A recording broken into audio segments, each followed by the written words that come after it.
Hi everyone! Welcome to my YouTube channel. My name is Rio, and for today's video, I will be doing some unboxing of this Coraline Jones figure. So itong figure na to, I bought it from Shopee, from Aliana's Nook. So resin type of figure daw to, and bubble head.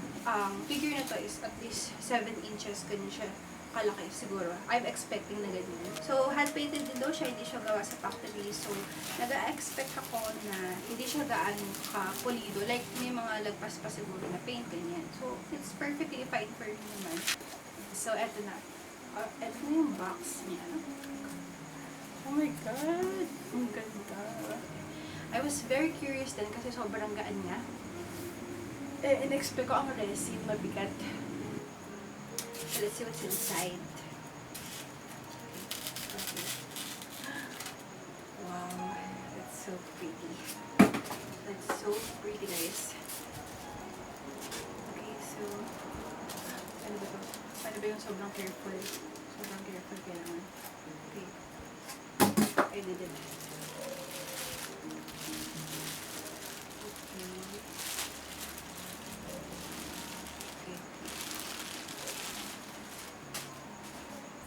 Wow. Wow. That is so amazing. Sobrang ganda niya. I think airbrush yung ginamit sa kanya. Okay. So, I was really shocked na para siyang factory make.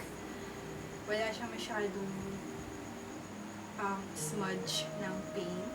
So, gusto ko yung figure ba na mafe-feel mo yung movie o yung tipo na hint kung ano ba yung nagustuhan mo sa movie na yun. So, ewan ko, sobrang ganda niya. I-montage natin to.